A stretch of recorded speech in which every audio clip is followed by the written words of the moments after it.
C'est un plaisir de vous présenter Lucie Bouchard, qui nous présente à son tour l'Académie de l'éclosion avec un beau bagage d'expérience dans le domaine des affaires, entre autres. Bonjour Lucie, comment ça va? Hey, ça va super bien. Et toi-même, mon cher? Bien, merci. On s'est connus dans une autre vie. Jadis, il n'y a pas si longtemps, des chroniques radio à CNV, puis c'était un bonheur. Puis écoute, tu as tout un bagage, toute une expérience, même si tu es encore jeune. Il faut que tu nous racontes la passion que tu as, l'amour que tu as toujours eu pour les entrepreneurs, pour les dirigeantes d'entreprise. N'y entre pas qui veut dans cette belle sphère d'activité. Non, tout à fait. On peut y entrer de deux façons, en fait. Ouais. La première façon, c'est de faire des essais-erreurs, puis des fois, ça coûte très cher. C'est vrai. Ou bien de se faire accompagner. Donc, moi, aujourd'hui, c'est ce que je fais, c'est que j'accompagne les entrepreneurs à devenir des chefs d'entreprise. En fait, ils n'ont aucune idée. Ils n'ont aucune idée c'est quoi un chef d'entreprise et je leur apprends qu'est-ce que c'est. Mais pour répondre à ta question, Nicolas, en fait, qu'est-ce qui m'a amené à faire ce que je fais aujourd'hui? J'avais, dans mon ancienne vie financière, parce que j'étais 18 ans dans le domaine des finances, donc dans mon ancienne vie, j'avais une cliente qui était à la retraite et qui faisait 400 000 par année à travailler 5 heures par mois. C'est pas pire à retraite, à ce prix-là. C'est bon. On peut-tu s'inscrire, Lucie? On peut s'inscrire, c'est ce que j'ai fait. J'ai dit, moi, j'ai levé la main, j'ai dit, c'est ça que je veux. Comment on fait? Bien. Donc, c'est ce qui a fait que j'ai continué d'étudier et je suis allée chercher mon titre d'administratrice agréée, administrateur, pour vrai dire. Et écoute, durant ma formation d'administrateur, je me suis rendu compte que les entrepreneurs avaient aucune idée qu'est-ce que c'était administrer son entreprise. Puis pourquoi, selon toi? Bien, écoute, je me suis mis à chercher c'est quoi les formations qui existent pour les administrateurs de petites entreprises. Ça n'existait pas. Donc, tout au long de ma formation, j'ai dit, écoute, il faut absolument que les entrepreneurs apprennent ça.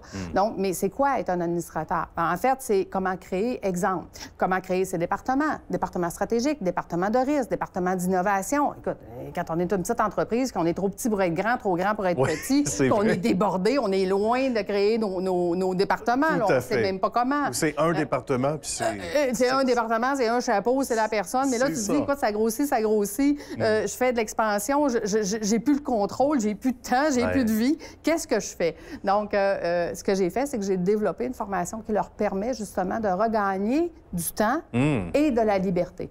Mais pour faire ça, il faut apprendre comment travailler sur son entreprise. Ce n'est pas un entrepreneur, c'est pas le même travail qu'un administrateur. C'est vrai, il faut faire la nuance. Explique-nous la nuance, parce que certains mettent ça dans le même bol. On dit administrateur, entrepreneur. C'est la même chose. Non. Mais non. En fait, si je te dis, Nicolas, sur quoi travaille un CA, un conseil d'administration? En fait, les petites entreprises n'ont aucune idée. Hein? Souvent, non. Mais non. C'est moi le CA. C'est tout seul. C'est ça, CA. CA, ça veut dire c'est moi. Donc, un conseil d'administration va aider l'entreprise à aller beaucoup plus loin, beaucoup plus vite, de façon stratégique, avec une structure en place. Donc, avant d'avoir un CA, bien, il faut que mon entrepreneur apprenne c'est quoi être un administrateur pour faire partie de ce fameux CA-là éventuellement. Donc, les entreprises qui veulent grandir, qui veulent grossir, puis qui ne savent pas comment, qui sont débordées, puis qui sont trop occupées, bien, à un moment donné, ils se disent, moi, là, je ne peux pas en faire plus. Donc, qu'est-ce qu'il faut que je fasse pour avoir ce résultat-là? C'est ce que j'ai développé. Puis, il n'y en avait pas de formation. Il n'y en avait pas? Non. Imagine-toi comment les planètes étaient alignées. Ça prenait une fille colorée et imaginative, parce qu'il faut que tu sois imaginative. Ça prend beaucoup de psychologie. Ton approche doit être différente, Lucie, avec quelqu'un versus une autre personne, entrepreneur, entrepreneureux. Parce que des personnalités différentes, il y en a que c'est l'orgueil, l'ego, etc.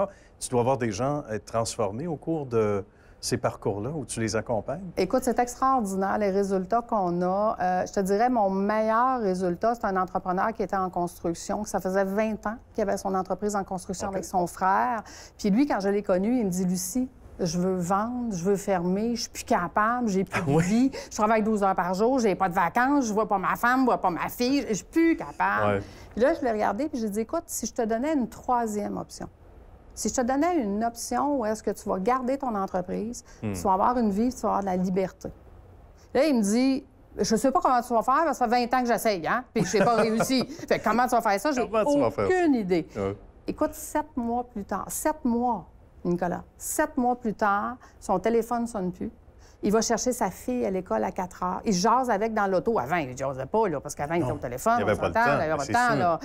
Il soupe avec sa famille le soir. Ça non plus, il n'y avait pas le temps, parce que le téléphone sonnait tout le temps. Écoute, il s'est acheté dernièrement un chalet où est-ce qu'il est né, à je ne sais pas trop où, là, à l'autre bout du monde. Oui. Jamais il aurait eu le temps d'aller dans un chalet à l'autre bout du monde. Là. Oublie ça. Écoute, aujourd'hui, il me dit, Lucie, mon entreprise que j'ai, la façon que je travaille maintenant, je veux l'avoir le plus longtemps possible. OK? Il s'est mis à faire des choses qu'il n'a jamais vérifiées dans les dernières 20 années. OK. Donc, exemple, il est en construction. Fait qu'il a commencé à regarder les factures que tous ses fournisseurs lui envoyaient. Oh, il y avait de l'ajustement, j'imagine. Hey, imagine, il a trouvé dans toutes ses factures, sans exception, des charges excédentaires qui ne lui appartenaient pas. Puis le plus petit montant qu'il a trouvé, c'est 2 000 Ça se prend bien, un petit 2 000. Écoute, on fait quoi pour te joindre pendant qu'on voit le site apparaître? L'Académie de l'éclosion, donc tu peux me trouver sur toutes les plateformes. Mais en fait, la première étape, c'est de faire l'état des lieux et la clarté. Donc, mais la clarté de qu'est-ce que tu veux vraiment pour avoir une vie extraordinaire?